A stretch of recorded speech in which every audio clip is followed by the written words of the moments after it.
Hi, welcome to the Analysis.news podcast. I'm Paul J. Please don't forget there's a donate button at the top of the webpage.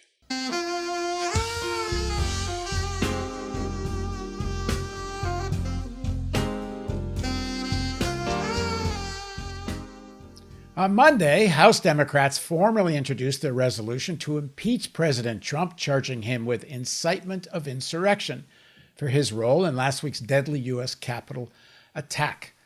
There's also a resolution being put forward by Congressman Jamie Raskin calling on Vice President Pence to invoke the 25th Amendment. Now joining me to discuss Trump, the riot, and the storming of the Capitol building on January 6th, and the response of the Democratic Party is Matt Taibbi and Norman Solomon.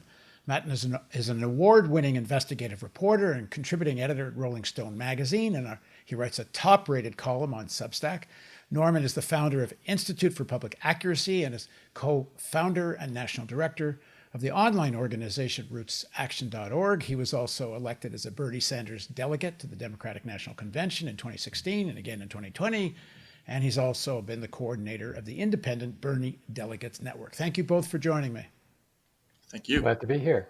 So, Matt, you kick us off, Matt. What do you make of these events of January 6th? And then what do you make of the response of the Democratic Party so far? Well, that's a tough question. Obviously, it's the end of a long and painful sequence of events. I think this is fundamentally an expression of the problem of information in this country. We clearly have a significant number of people who are now believing things that just aren't true. And then we had a president who took measures that were unprecedented in their unpatriotic breadth. I think even, in some past episodes like Bush v. Gore, the political parties always came to a point where they said, for the good of the country, let's just put it aside and go forward. Trump didn't do that. He's going to be impeached for that reason now, it looks like, and that seems appropriate to me. The 25th Amendment question, I think, is a little different. Having done a couple of stories on that issue, I don't necessarily think that that's going to work because that relies upon a definition of incapacity, and I don't think he's incapacitated. Impeachment seems more likely to me. Norman? Well, I agree with what Matt said. I've been thinking about how there's a baseline of lies that has been very ongoing from the Oval Office and whoever has sat behind the desk there. But what we've seen in the last 4 years is not just lies about what is going on in other countries and about machinations from the US government, but it's been gaslighting lies. So it's very empirical when Trump has said things that are so clearly absurd, and just so it's who you're going to believe, him or your own eyes sort of thing.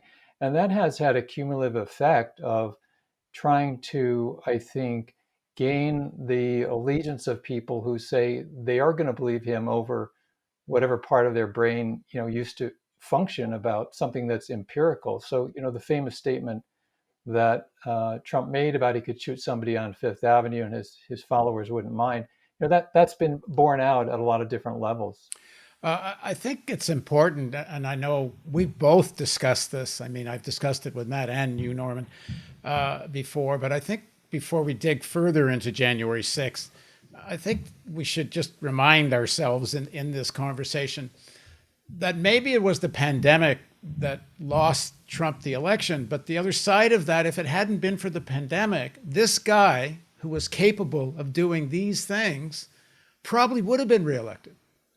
It's in all likelihood, if he can get 74, 75 million votes after such disastrous handling of the pandemic, he may well have won. Matt, I know we talked about it before, but I don't think we should forget that, this is who Trump really is and has been, and he could well have won this election. Yeah, absolutely. But I think we have to ask ourselves why is that the case? And there are some pretty troubling answers to that question. I have a lot of discussions with friends in media about this, where, do people believe Trump? Do they follow him against all empirical evidence, or against all seeming empirical evidence, because they're crazy, or because of decades of feeling alienated from the truth and feeling that they can't trust institutional sources as much as they used to? And I've definitely noticed in covering presidential elections dating back to the early 2000s that there's been a progression in this feeling of distrust towards news reporters and towards commercial media that, for me, 100% contributes to the Trump phenomenon.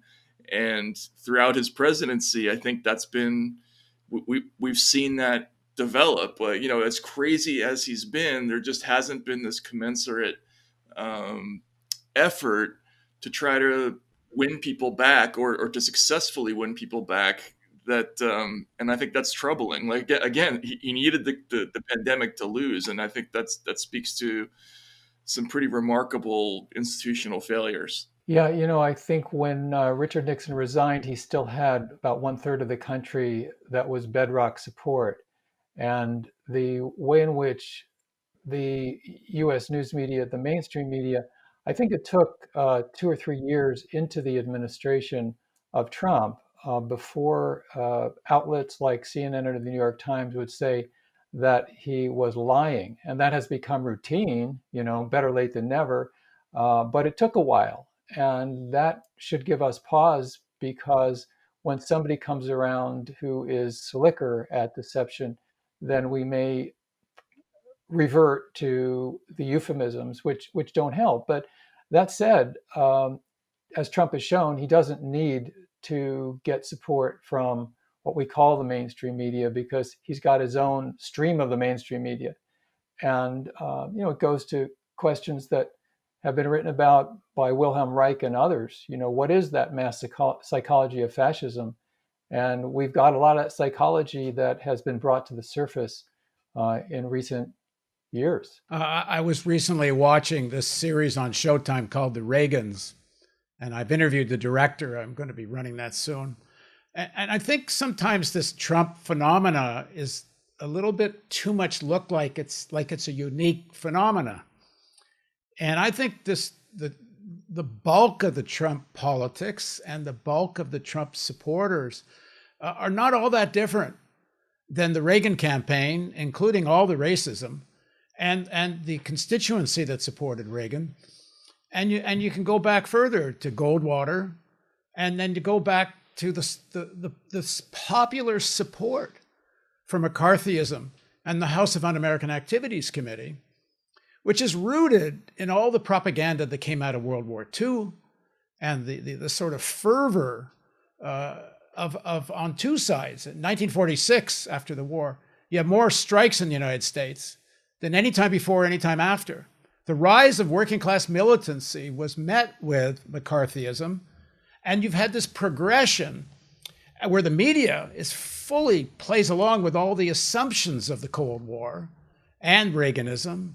And then it just becomes a partisan fight with Trump, but the underlying assumptions don't really change on part of any of the media. So this whole culture of the rise of this kind of fascization of the culture, that Trump is sort of I've been calling him the buffoon tip of a fascist spear within a larger fascization that takes place, which includes the leadership of the Democratic Party. And it's not like these are evil people. This is a kind of an objective process that's unfolding when you turn most of the power over to Wall Street and financialization. So, Matt, I don't know, just a riff. What do you think? I think I would disagree a little bit there. Trump, he definitely ran, however he governed, he ran as a populist outsider and as a critic of the intelligence services and of, at least sometimes the military, the war effort, corporations, whereas, Reagan was full bore, a reactionary who ran on pride and, belief in free market capitalism and the military buildup. He was a friend of institutional America in the way that Trump was not. Trump, certainly he echoed a lot of the themes that Reagan did, and he certainly stole from a lot of the emotional tenor of the Reagan movement, including the slogan "Make America Great Again," which was taken from Reagan, and even the whole idea of nostalgia for a lost era that never existed. I mean, the symbolism of having Scott Baio be the opening speaker at the Republican National Convention. I mean, he literally ran on bringing Happy Days back, which was very similar to what Reagan did. But their orientation as politicians, I think, was very different because the population had changed a significant amount from 1980 to now. There's just so much more anger directed at the system than there might have been in 1980 when, Reagan won white Democrats in places like Macomb County, Michigan, by appealing to patriotism. But this time, those same voters were upset about a whole bunch of other things that Trump also talked about. And he was lying in his appeals, but I think it was a different appeal. Reagan's big slogan was government's not the solution to the problems, government is the problem. I mean, he ran against government. I mean, it's all BS because Trump loved the military. He certainly didn't mind that institution. But I agree with you. There's an angrier edge here, which is to do with a lot what's changed in the country. But he ran against NATO. He talked about why aren't all those other countries paying their NATO dues? Well, these foreign wars are a bad deal. I mean, he was very conscious about when he invoked those themes and when he didn't.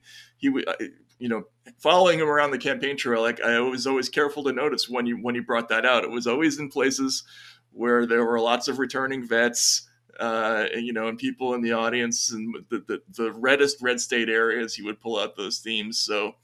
Yeah, I see what you're saying. I just think that he was going for a slightly different vibe in my view. And the rhetoric was quite different, and the vibe that he created and accentuated, amplified, tapped into was different. And yet, particularly in governance, he was carrying the mail for the same people, basically, that George W. Bush carried for and preceding, especially Republican presidents. And I think that explains why whatever personality clashes, or McConnell didn't want to go to the White House because he wanted to wear a mask, that sort of thing, underlying it, the symbol of it is Jeff Flake, who was, thrilled to vote for the Supreme Court nominees. So, and that, of course, is an explanation largely for the evangelicals wrapping their holy arms around him as well. He delivered. He's delivered for the right wing, for the classic very conservative, reactionary Republican agenda. And now that's where I come back to this phrase that is sort of out of fashion, but there's a split. There are actually splits, plural, in the ruling class. And that's even within the more conservative right-wing sectors. And they're, especially since last Wednesday, they are in somewhat of a disarray. That said, I think that the Democratic Party has a lot of potential splits ahead, and some of them could be constructive. But this is sort of pickup sticks right now, a lot of confusion. Matt, do you consider the Trump and or the movement or sections of that back Trump essentially fascist, part of a fascistization? I mean, I think there are elements to that, but I always thought Trump lacked the discipline, the intellectual consistency, the impulse for political organization, and the ambition to be a fascist in any real sense. Watching him campaign, his campaign was essentially him. He didn't have a massive ground game. He went from city to city, improving and thinking up his speeches on off the top of his head. And we saw over the course of 4 years, yes, he did occasionally implement things where there was agreement with the sort of existing Republican establishment, like the 2017 massive tax giveaway, right?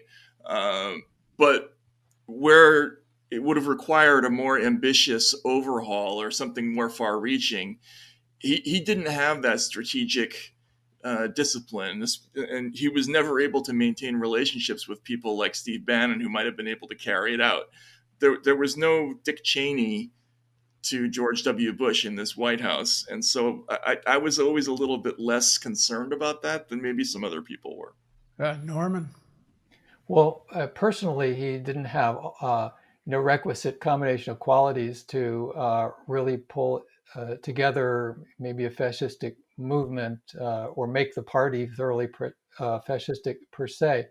But his his guiding star was himself, his megalomania. It's beyond my expertise of if it's simply an extreme personality disorder, what kind of mental illness or psychopathy he might be immersed in. But the fact is, it is ultimately all about himself. And you could almost do a thought experiment that if 6, 8, 10 years ago, before he came down the golden escalator, he decided that all glory to him would be more likely if he ran as a Democrat or a liberal Democrat. I'm not saying he would have done well, but if he thought that was the pathway, he's a sicko, and it sort of clashes with the classic Marxist idea that individual personalities and psychological makeup of one person doesn't change history. The economic social forces do. Well, the economic social forces do have huge effects, but still in all, the individuals really can make a huge difference. And I think part of the takeaway now, and some of the mainline media are articulating this, is that this supposedly impregnable democratic system is extremely vulnerable, including even what's in the Constitution, that is, the executive branch is foundering around and the legislative branch is foundering around right now. So I think underlying it, and especially for people who have, what we call liberal or progressive values, this is a very hazardous moment, because even though Trumpism may lose Trump, and even though that particular unique set of personal capacities, and he is shrewd in his own desires, we're still going to be left with, as we've been talking about, this tremendous base of people who want to believe lies. They're propelled by nativism, racism, sometimes misogyny, a vision of national salvation that's extremely dangerous. And they're able to coalesce and in some, at least semi-haphazard way, to organize effectively. Yeah, I just want to jump in quickly and agree with that. I mean, if you go back and look at Donald Trump's, the way he was talking in 1999 when he was thinking about running as a Reform Party candidate, I mean, he sounds, for all intents and purposes, like a modern Democrat in a lot of ways. I mean, there are some differences, but clearly he was very, very interested in being taken seriously by that sector of society. And it just so happened that he was never going to be able to be taken seriously as a Democrat. And I think on some level, psychologically, he realized that, and this is why he moved over, towards this incarnation of himself. He's completely without principles, and he just has an incredibly powerful nose for how to attract attention and how to get crowds together and how to animate crowds. And the content, I think, always thought was less important to him than the impact. I think one of the biggest differences between Reagan and Trump is that Reagan was packaged by what they called the kitchen cabinet. He was recruited by a bunch of millionaires, which in today's terms, I guess, would have been billionaires. He was an actor playing the part of the face of this extreme globalization, the attacks on the unions, and so on. He was always in control of the forces that brought him to power. Trump was not supposed to be the guy.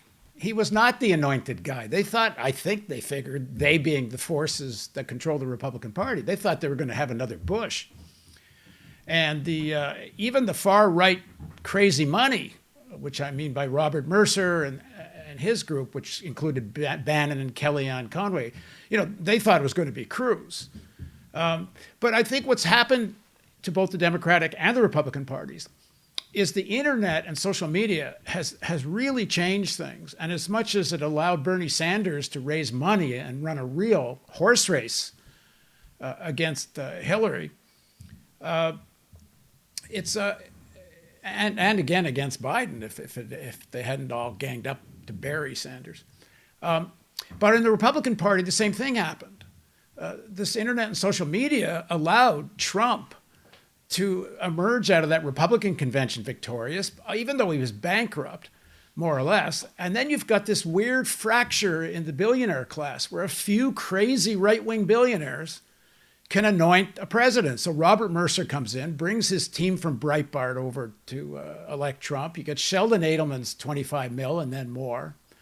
The bottom line here, I think, is that to a large extent, the elites have lost control of a process they so fully controlled before.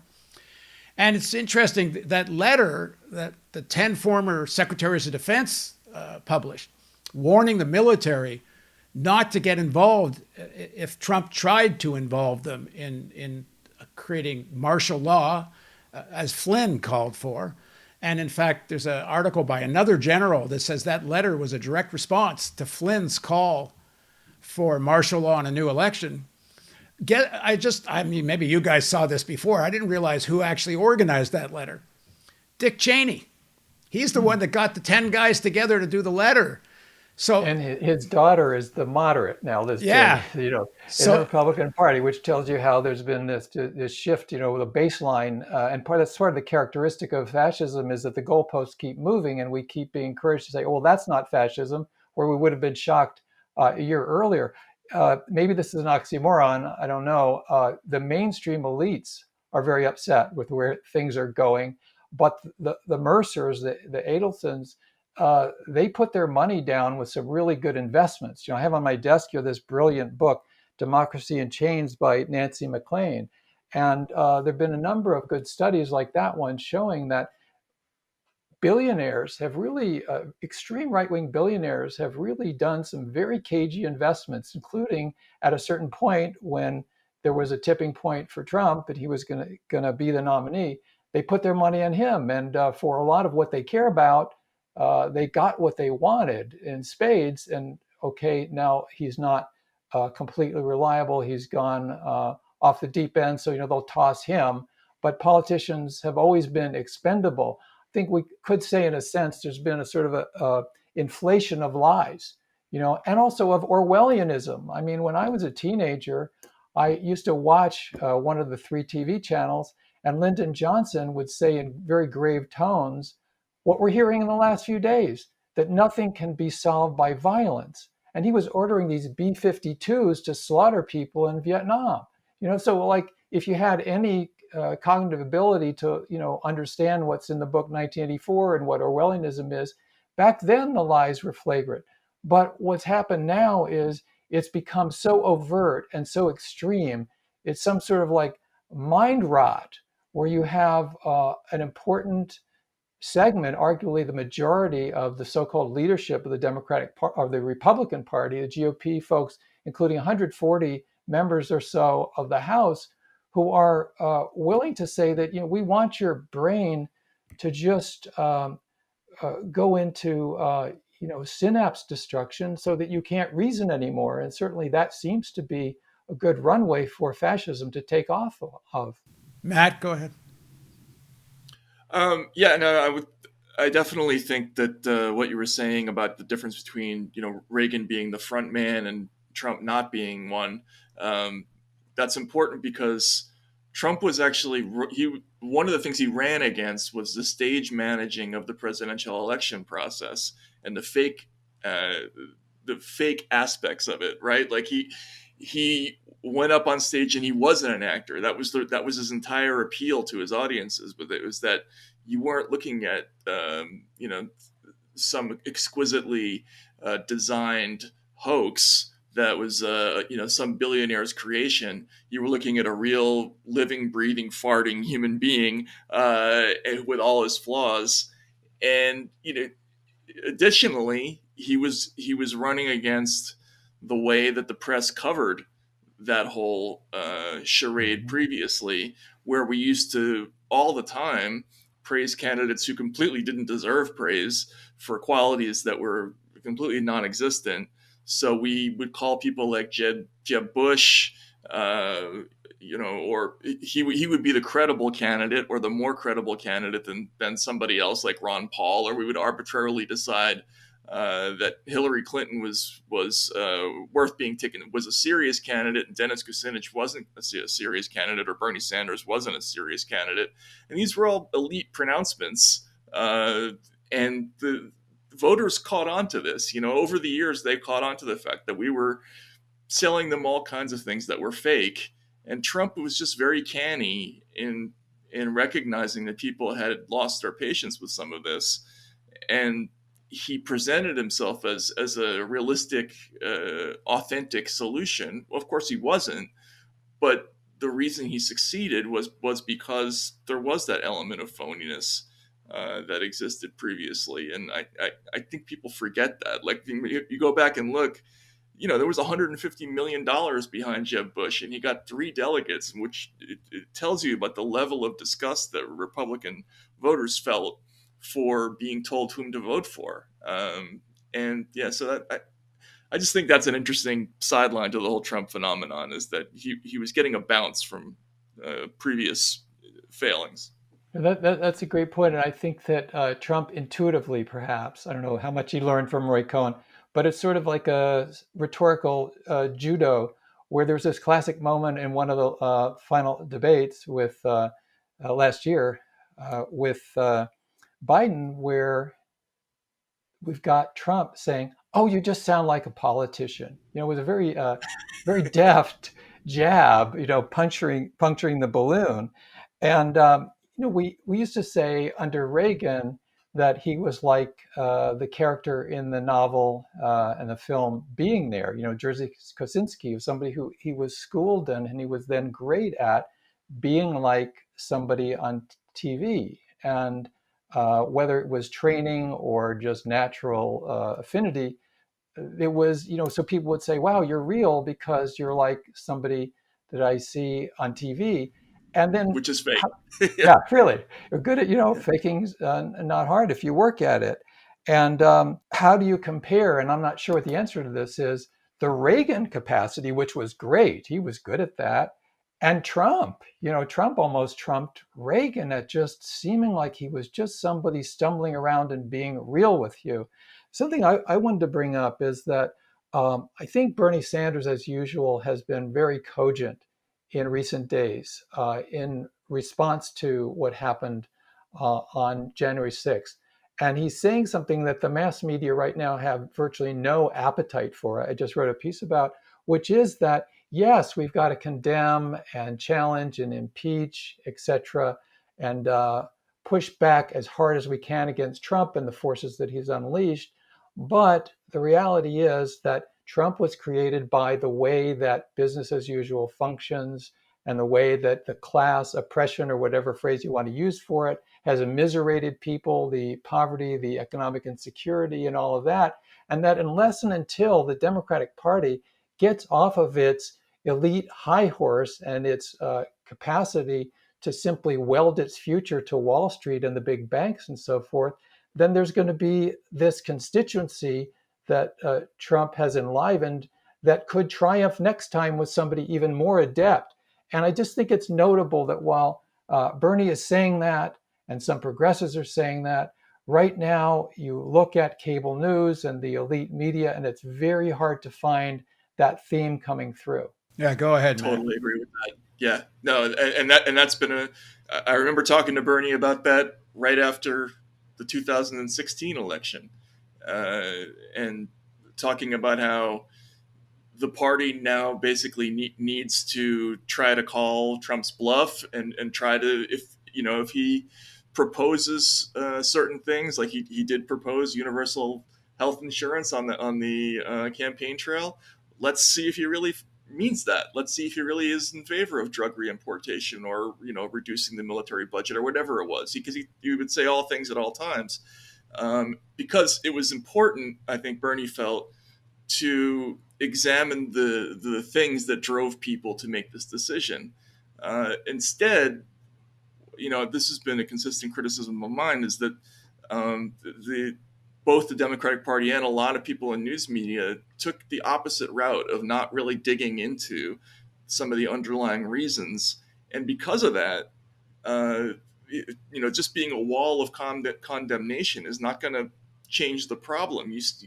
They're not making an effort to try to look at what the actual underlying reasons might be, and whether there are things that they could say that could actually change minds or help solve the problem. And I totally agree with that. I think that's and it's significant that Bernie's point of view on that is being frozen out of the press.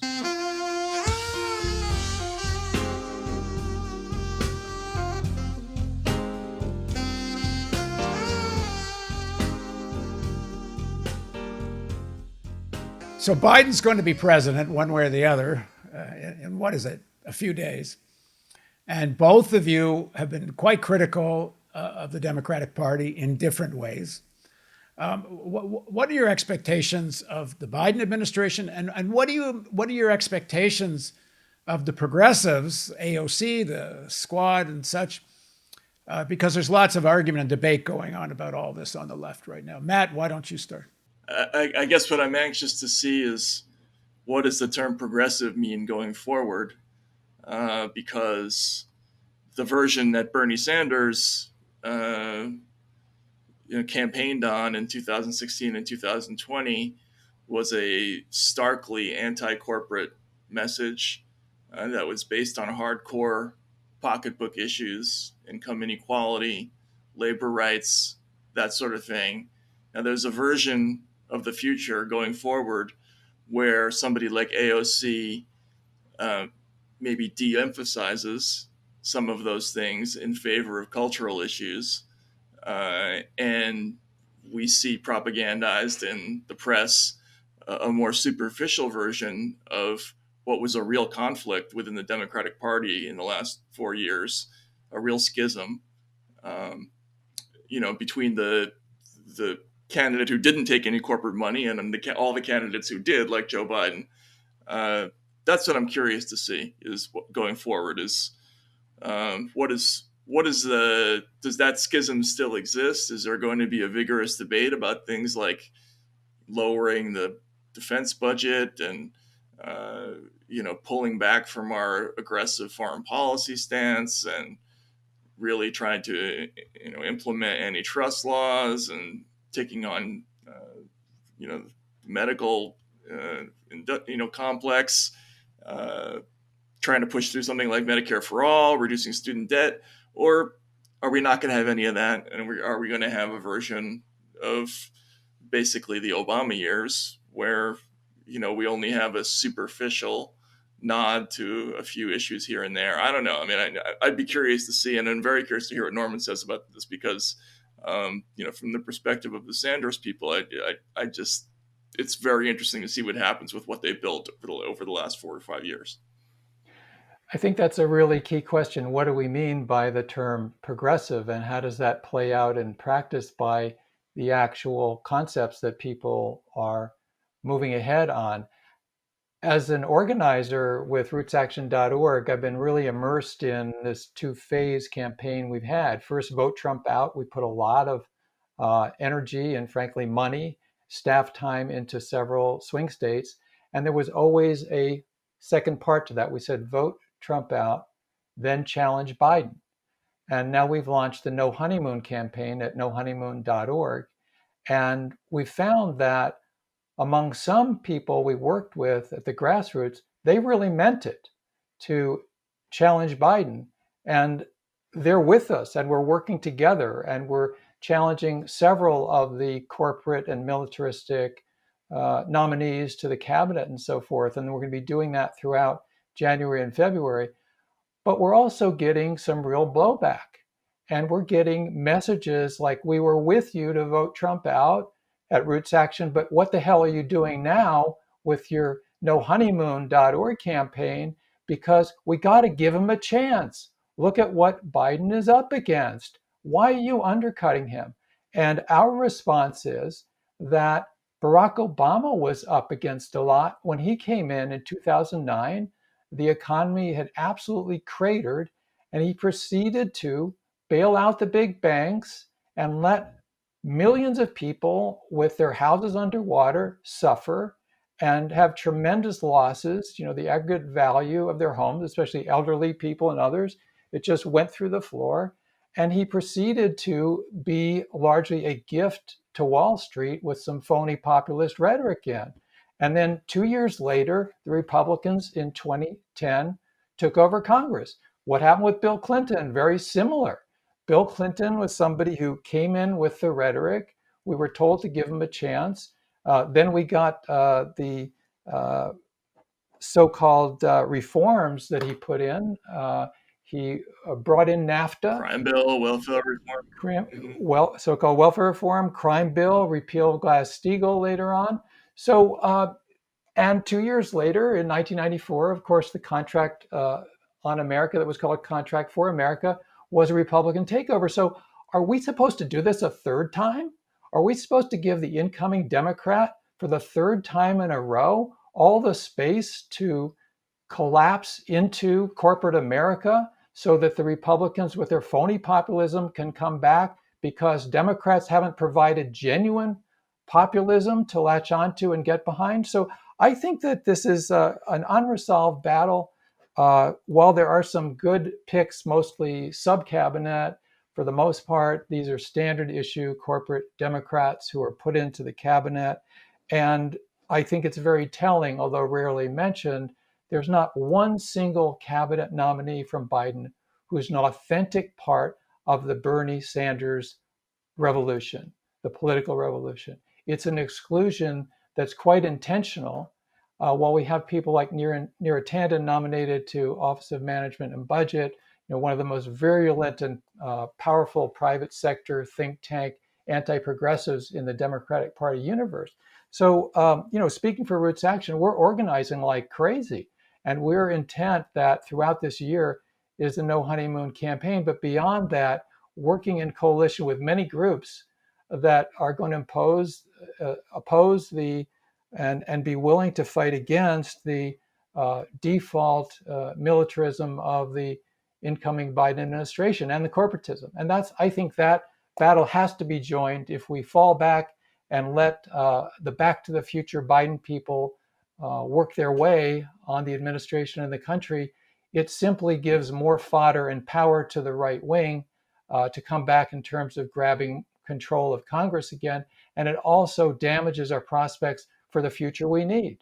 Yeah, and just to tie that in with what I was saying in the beginning, that moment that Norman talks about where Obama got elected and the economy was in crisis, and there was this very telling opportunity there for him to make a dramatic stand on behalf of people who are in real trouble, and they took a very, very consequential decision to execute this bailout, which was an even more aggressive continuation of the bailout policies that had begun under Bush before Obama got elected. And that one decision ended up having consequences that I think continued on through 2016 and laid the groundwork for an argument that Trump made, especially against Hillary Clinton, given her closeness to a lot of those banks. So yeah, it's incredibly important to define what exactly the Biden administration is going to be early, because that'll probably have a lot of impact on, how much leverage the Republicans have 4 years from now or 8 years from now, and what kind of person we end up getting as a result. Norman, how do you think, first of all, how do you assess so far how, the women known as the Squad and the progressives in the House, they're dealing with, I think, very complicated situation, trying to fight from within the Democratic Party, from on the floor of the House, and still maintain really progressive positions. How do you think they've been doing?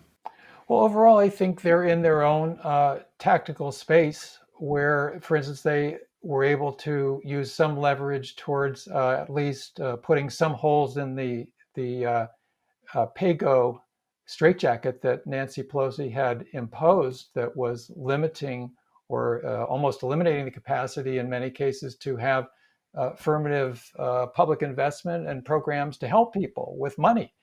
So I think overall the squad, and now it's a bigger squad, they're playing a good tactical role, but that's not our job on the outside. We should be pushing harder. We don't have the constraints. And this is true of Bernie too.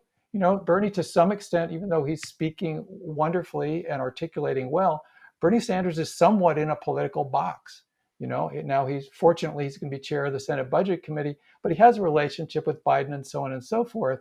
And activists on the outside, we need to be, if you will, more uncompromising. We need to be more demanding. We need to push more emphatically and demand more. So I feel that we should be willing to criticize members of the squad. There's no question about that.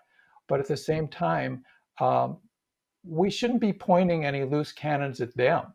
We should be identifying the, if you will, the political enemies, which are not only the Blue Dog Democrats, but a hell of a lot of members of the almost 100-member Congressional Progressive Caucus who are not progressive.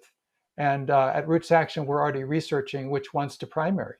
Matt, same question.